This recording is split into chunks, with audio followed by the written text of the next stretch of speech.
Hello everyone, welcome to Training My Hobby Show. In Data Engineer Journey Kickstart Part 2, we discuss developing data architecture hands-on in a heuristic approach. If you are excited, keep watching.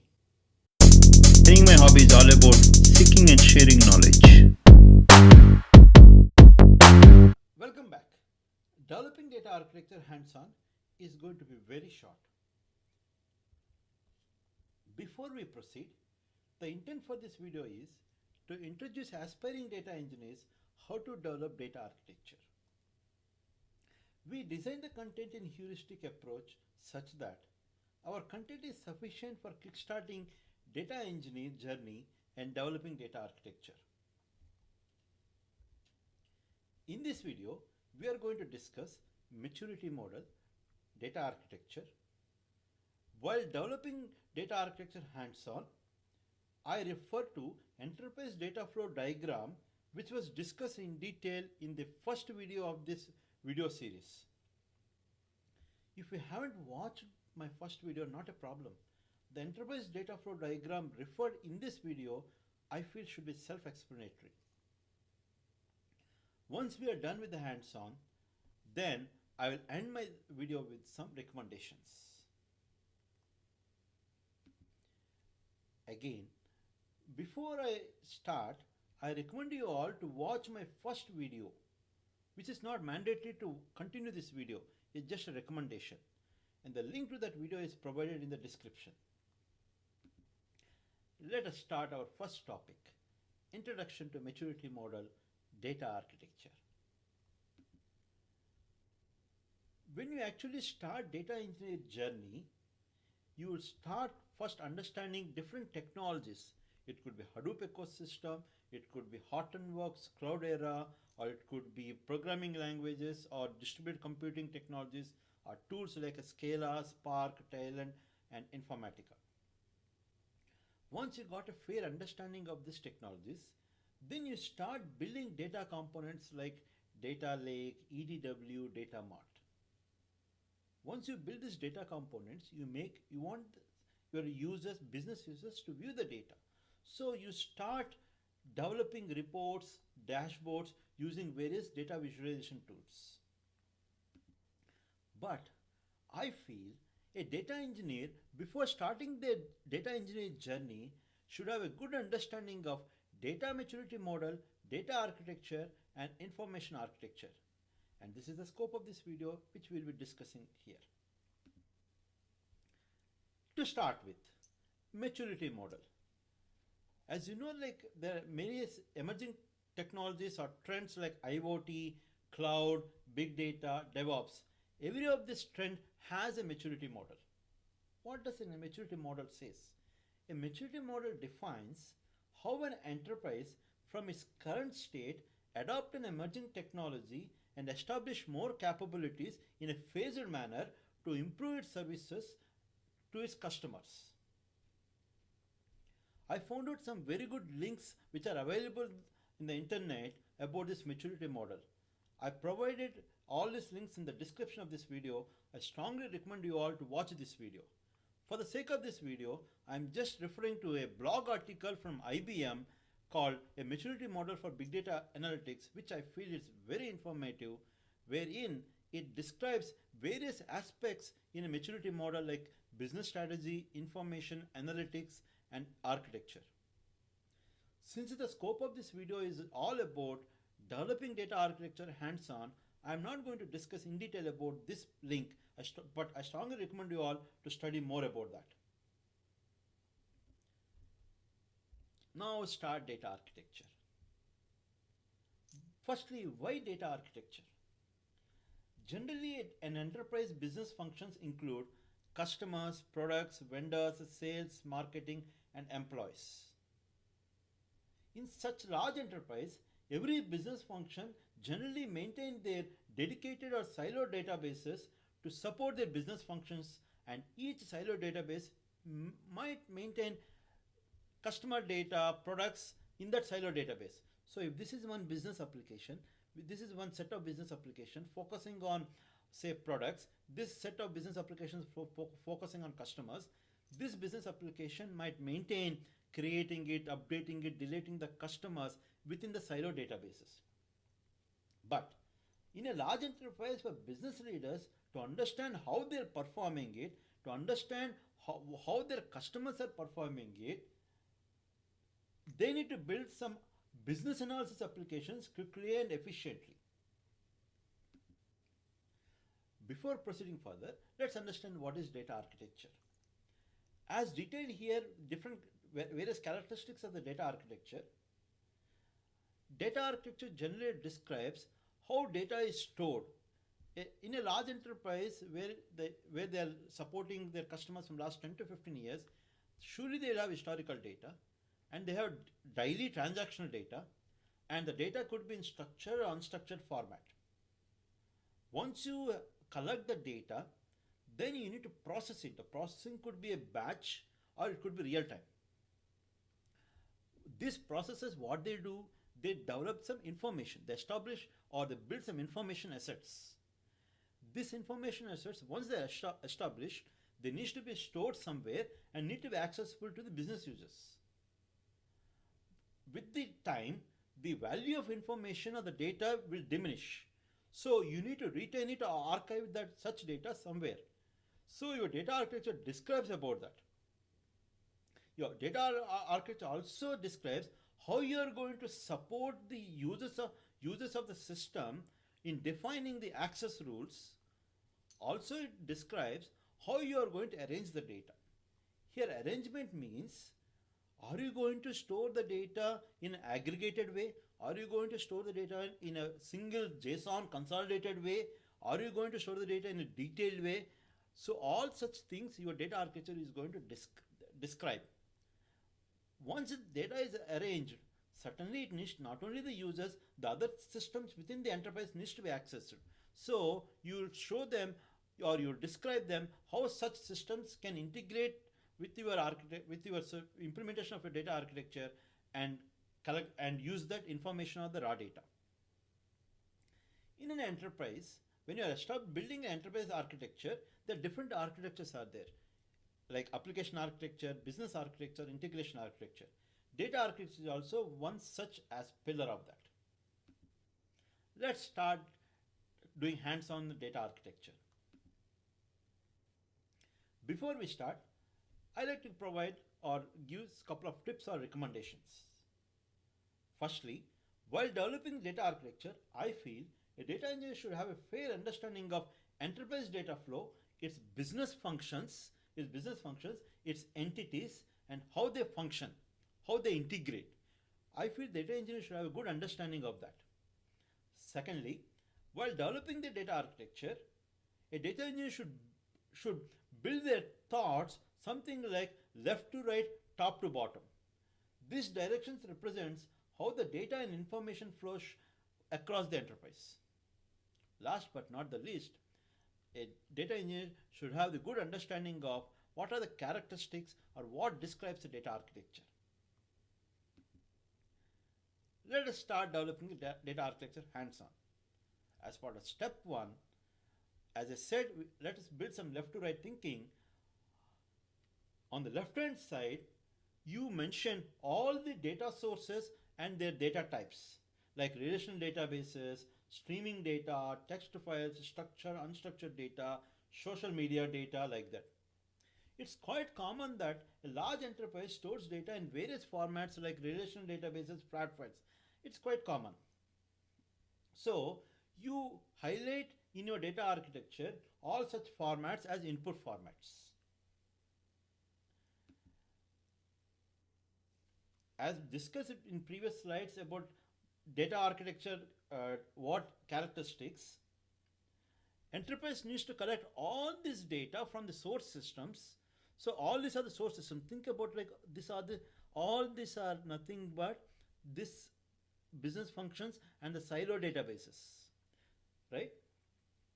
So for an enterprise to know how they are performing it, to know the business trends, to know how their customers are behaving it, they need to integrate all this data into a central repository. So put a rectangle and mention that I mentioned that like collect all the data, all the different data using various tools and data collection tools and technologies and call that rectangle as raw area. You see here landing area, you might be thinking what is this landing area? So let us discuss about this landing area. What might happen is you as a data engineer, while collecting the data from these data sources, you might have to apply certain transformations like date transformations, string transformations, changing from number to string, string to number. Or you may have to get the historical data or real-time data or end of the day data, or sometimes you have to get just some ad hoc data, not for any processing, just to get it to understand some behavior of the data. So what you do is you first, using the data collection technologies, you collect all this data into a landing area, apply whatever transformations are required in the landing area, and eventually store that transformed data, just raw as is data, raw data with little bit of transformations into this raw data area. Once the data is moved from landing area to raw area, generally you delete the data in the landing area. So the lifetime of the data that is stored in this landing area is very short. As you can see in the raw data area, we have different sections like core entities, transactions area, unstructured, semi-structured area. In these areas, we store not historical data, real-time data, and the daily data. The data could be structured based upon the entities like customers, products, sales, etc. Sometimes, based on business needs, you may have to purge the data or retain the data. As I said before, the value of data or information diminishes as the time elapses. So, if there is an importance of such information or data in future but not now, you generally archive the data and store it in the archive area based upon the business needs. Now, once the data is collected in the central area, we run various ETL processes or business analysis processes, and outcome of such processes is stored in various areas. These things are called data components. So I reiterate my statement. Once you run various ETL processes or business analysis processes, the outcome of such processes are stored in various data components. To start with, let us go from bottom to top, where I mentioned the metadata databases. Where, though I mentioned only 3 sections here, it could be more. So, what are endpoints? Endpoints could be storing about the database connections to all this. Storing the connection to all these databases, storing about these data components and these databases is all about endpoints. So source endpoint, destination endpoint. What is security information? Maybe you want to store the configuration about who can access, what can access, when they can access. Such configuration is stored in security information. What is workflow information? As I said, you run various ETL processes or business analysis processes. You want to know their statuses, or you want to maintain the history of such processes. So all such information is maintained in workflow. Now let's go to real-time analytics area and ad hoc analysis area. Let me start with ad hoc analysis area.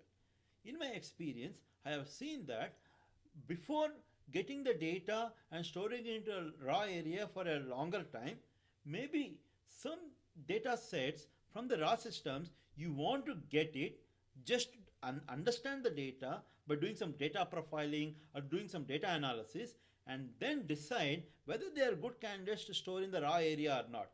In such scenarios, what you do is you collect the data and store it into the ad hoc analysis area. So the lifetime of the data that is maintained here is very short. Once the decision is taken that is it a good candidate for a long storage or is it a good candidate for raw area, then the data is purged in this area. Real-time analytics area. Say during the business hours, during the day, you want to collect every update that happened for a particular primary key or for a particular entity and then do some analysis at the real time. Generally, what happens is, end of the day, you run your ETL processes and get all the data, all the transaction updates happen during that day. But business may say that like I want to know the real time changes also. So what you do is you get that changed data and store it into the real time area and then apply some analytics which are similar to this end of the day analytics. And once the day is elapsed, once the day is completed, business is completed, you throw away the data or you will throw and start with fresh. That's all about real time analytics area. So generally, most of the time, the lifetime of the data that is managed here is very short. Then what is data workspaces area? Generally, this is for data scientists or could be for anyone who are doing some data analysis which are for a longer time. So what you do is the boxes here could be a system. Could be a system means like if you take Amazon EC2, Amazon it could be EC2 instance, or it could be a processing system, or it could be any other third party tool where they have specialized capabilities in that tool where they get the data from this and then install the software here, do some analytics, and then once the decision is taken, throw away the data, and then the final machine learning model or any other model is deployed on production. So data workspaces area, think about like a scratchpad area, need not be scratchpad always, kind of an area, development area for the data scientist or for any data analyst where they either copy the data or using symbolic link they refer to this data, build some machine learning models or do some data analysis. Once they got good understanding of the data, they might throw away the data. So generally the lifetime of data that is stored here is very short even in this area. So all these are the various data components. Now these are EDW. I assume whoever is watching this video, they have good understanding of EDW data mart. If you do not have good understanding, I strongly recommend you all to study about that. But what I want to represent here is this is a data EDW is one data component, data mart is another component.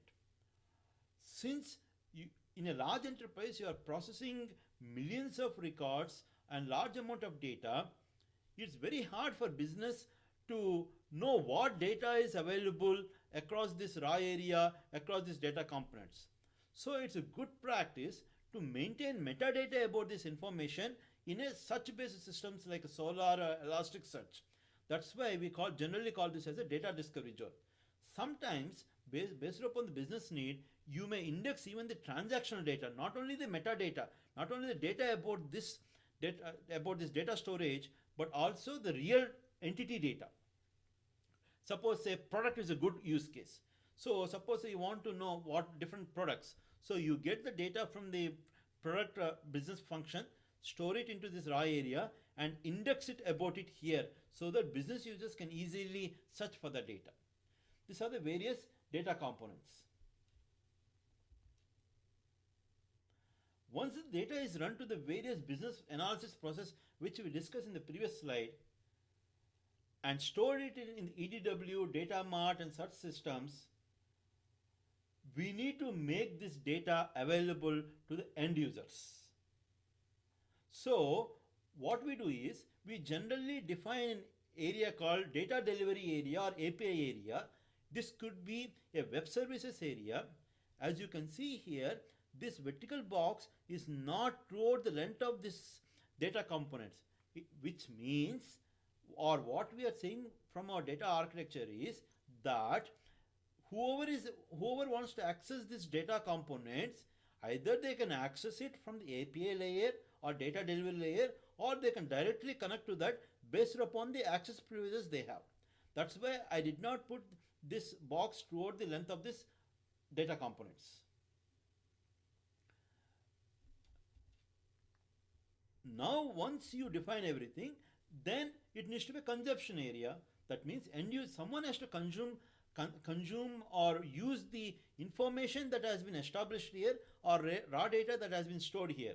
So what you do is you put a rectangle here and you show dashboards and you show some such web application or reports which are being accessed by these end users or other systems, and access the data based upon the access control or the access type you have provided to them. Access type could be using to API layer or directly connecting to the systems. Finally, this is the final overall view of the data architecture diagram. Now, one important aspect which I want to discuss is this one. Generally, you put, as you can see here, it is running from this section till this layer, which indicates that it is a cross-cutting component. Because it is crossing across multiple components, generally you mention here what are the cross-cutting concepts. You say randomly, if I take, you want to monitor who is accessing the data, when they are accessing it. So you want to have a monitoring across all the data components, across all the things in your data architecture. You want to log it. Also, you want to have security. You want to ensure that like it is secured across all the areas, and you want to ensure that like you store information about these data sets at a central repository so that these business users, before connecting to this data, they can connect to this metadata databases, understand what kind of a data they have, then start connecting to that. So that's why it is called cross-cutting concern. I hope you might have built basic understanding of how to develop data architecture diagram from this final overview. My intent here is to show an aspiring data engineer how to build data architecture diagram using a Microsoft PowerPoint or any other presentation tool in a simple way. That's why I selected most of these components that are easily accessible in a Microsoft PowerPoint. Now, I'd like to start with some recommendations. If you really want to build your skills in developing data architecture, there are really very good books. I recommend you all to study these books and get acquainted with the concepts and techniques about how to develop data architecture diagrams. Another recommendation which I mentioned to most of my contacts is practicing it. How you can practice it? One way is, there are multiple ways. One way is you just Google for data architecture, click on images tab. In that you get so many data architecture diagrams. Select a couple of them and start reconstructing those diagrams in Microsoft PowerPoint or any presentation tool and start practicing it. I have seen a couple of my contacts have done that and improved in developing data architecture diagrams. That's all I like to share to you all. Thank you all for watching this video. I hope you enjoyed this video. As I said always, my intent is to give kickstart to aspiring data engineers how to develop data architecture. I know this is very short and might not cover all the aspects of data architecture. For this reason, I mentioned in the beginning of this video, this is heuristic approach. Thank you for watching.